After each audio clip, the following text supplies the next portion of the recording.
முருங்கைக்கீரை இட்லி பொடி எப்படி பண்ணுறதுன்னு பார்க்கலாமா? ரொம்ப ஹெல்தியான ரெசிபிங்க. டேஸ்ட்டும் ரொம்ப சூப்பராக இருக்கும்.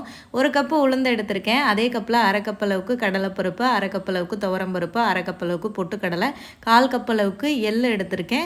காரத்துக்கு ஏற்ற மாதிரி காஞ்ச மிளகாய், ஒரு 3 பல் பூண்டு வந்து தட்டி எடுத்திருக்கேன். அப்புறம் முருங்கைக்கீரை வந்து உருவிட்டு வீட்டுக்குள்ளேயே நிழல்லையே காய வச்சு எடுத்திருக்கேங்க. இப்போ நம்ம எடுத்து வச்சுருக்க அந்த பருப்பு வகைகள் எல்லாத்தையுமே வந்து கோல்டன் ப்ரௌன் அந்த மாதிரி ஆகிற அளவுக்கு நல்லா வறுத்து எடுத்துக்கலாம். எங்கள் ஊர் ராம்நாடு சைடெல்லாம் இந்த இட்லி பொடியெல்லாம் அதிகமாக சாப்பிடவே மாட்டோங்க.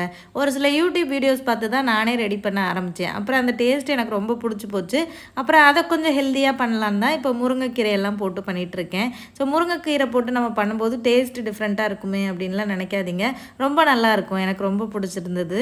ஸோ அதனால தான் இப்போ அடிக்கடி செஞ்சு வச்சுக்கிருவேன். நம்ம ஊர் சைடெல்லாம் முருங்கைக்கீரை ரொம்ப ஈஸியாக கிடைக்கும்ல. அதனால் நீங்களும் செஞ்சு சாப்பிட்டு பாருங்கள். பிள்ளைங்களுக்கு கொடுங்க.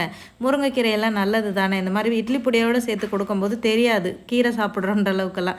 ஸோ நான் எல்லா அந்த பயறு வகைகள்லையுமே வந்து வறுத்து எடுத்துட்டேன். அதுக்கப்புறம் ஆல்ரெடி நம்ம காய வச்சு தான் வச்சுருக்கோம் அந்த முருங்கைக்கீரையை. அதனால் வந்துட்டு லைட்டாக ஹீட் பண்ணாலே போதும். கருக விட்டுறாதீங்க. அடுப்பை ஆஃப் பண்ணிவிட்டு லைட்டாக இந்த மாதிரி இது பண்ணாலே போதும். எனக்கே லைட்டாக கரிஞ்ச மாதிரி போயிடுச்சு.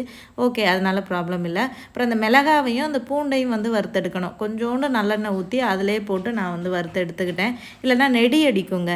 ஸோ அப்போ ஃபஸ்ட்டு வந்து மிக்ஸி ஜாரில் அந்த மிளகாய், பூண்டு, கீரை ஃபஸ்ட்டு அதை வந்து நல்லா அரைச்சி எடுத்துக்கலாம். அதுக்கப்புறமா அந்த வறுத்து வச்சுருக்க அந்த பருப்பு வகைகளெல்லாம் போட்டு அரைப்போம். பெருங்காயம் வேணும்னா நீங்கள் சேர்த்துக்கோங்க. அந்த பெருங்காய ஸ்மெல் எனக்கு பிடிக்காது, அதனால் வந்து சேர்த்துக்கல.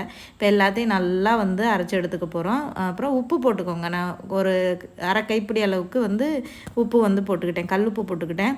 ரொம்ப நைஸாக அரைக்கக்கூடாது, கொஞ்சம் கொரகொரப்பாக அரைக்கணும். அதுதான் வந்து இட்லி பொடிக்கு வந்து நல்லா டேஸ்ட் கொடுக்கும். அப்புறம் ஒரு ஏர்டைட்டான பாக்ஸில் வந்து போட்டு வச்சுக்கோங்க.